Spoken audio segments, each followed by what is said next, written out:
क्योंकि इधर देश की राजधानी दिल्ली में भी देश को तोड़ने की साजिश की तस्वीरें सामने आई और ये तस्वीरें देश की राजधानी को जलाने की, इसे देश को सुलगाने के सेंटर की तरह इस्तेमाल करने की कोशिश हो रही है। भड़काऊ नारेबाजी से देश को जलाने का प्लान है। वो प्लान है दर्शकों जो देश में ऐसी चिंगारी लगा रहा है जिसके बढ़ते ही आग फैल सकती है, जिसे बुझा पाना बहुत मुश्किल होगा। यह आग दर्शकों लगाई जा रही है जेएनयू से। यहां छात्र भड़काऊ नारेबाजी कर रहे हैं, हिंदू राष्ट्र से आजादी के नारे लग रहे हैं, राम राज्य से मुक्ति की बात की जा रही है। इसका वीडियो वायरल हुआ है दर्शकों सोशल मीडिया पर और यही वो वीडियो है। अब मैं आपको सुनवाता हूं इस वीडियो में क्या कहा जा रहा है, सुनिए जरा।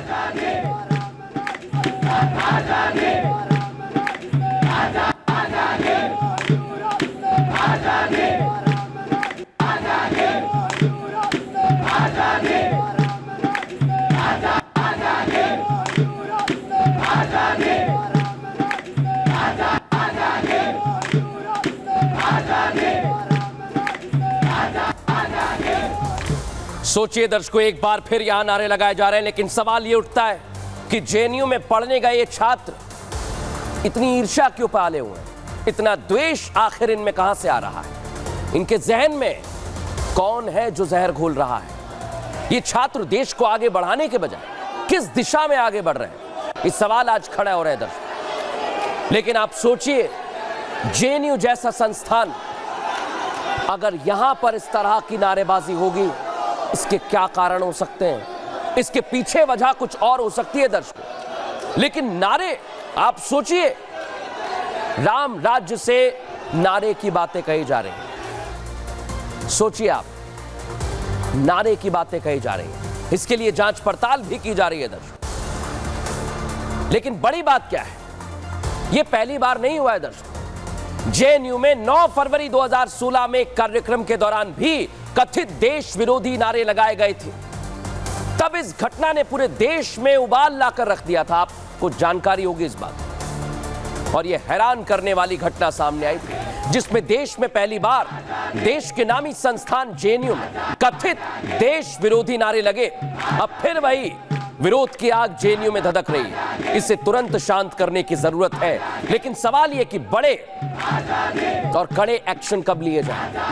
सवाल यह कि जो छात्र देश का भविष्य है, उनमें हिंदुओं के प्रति जलन कौन भर रहा है। देश का माहौल बिगाड़ने की साजिश आखिर किसकी है, किसकी है दर्शकों। सोचिए आप दर्शकों, साजिश रची जा रही है और इस पर हमला भी बोला जा रहा है। लेकिन अब मैं आपको बताऊंगा दर्शकों कि यह साजिश सिर्फ दिल्ली तक सीमित नहीं है।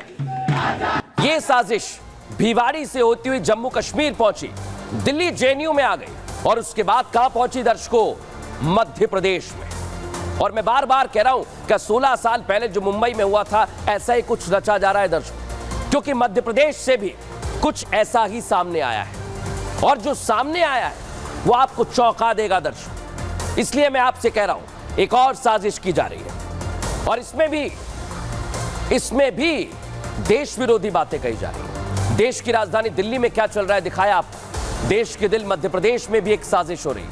प्लानिंग देश में पाकिस्तान, बांग्लादेश और श्रीलंका जैसे हालात बनाने के, दूसरे देशों में हो रहे हिंदुओं के अत्याचार जैसा डर पैदा करने की। और कोशिश कौन कर रहा है दर्शकों? कांग्रेस कर रही है। कांग्रेस, वही कांग्रेस जो देश पर कब्जा करना चाहती है।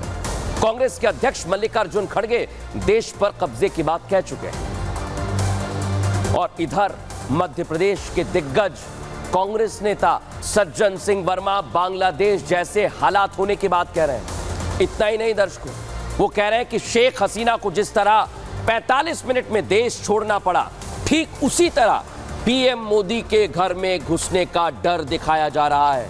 ये सज्जन सिंह वर्मा कांग्रेस के नेता कह रहे हैं। आपको सुनवाता हूं क्या कुछ कह रहे हैं। पाकिस्तान में हुआ, जिस तरह बांग्लादेश में हुआ, जिस तरह श्रीलंका में हुआ, आज हमारे देश की हालत उससे अलग नहीं। सुन लिया दर्शकों आपने, कैसी बातें कह रहे हैं सज्जन सिंह वर्मा। लेकिन इसे लेकर भारतीय जनता पार्टी हमलावर हो गई है। और केंद्रीय मंत्री क्या कह रहे हैं इस पर, सुनिए हमारे सहयोगी गणेश ने बात की। जानबूझकर इस तरह के बयान देते हैं, और चूंकि दुनिया का सबसे बड़ा लोकतांत्रिक देश हमारा भारत है और दुनिया के देश हमारे भारत से सीख लेते हैं, लेकिन भारत में रहकर के, देश में रहकर के देश के खिलाफ बयान देना और लोगों के लिए मिसगाइड करना, मुझे लगता है ये कांग्रेस नेताओं की एक तरह से आदत बन गई है।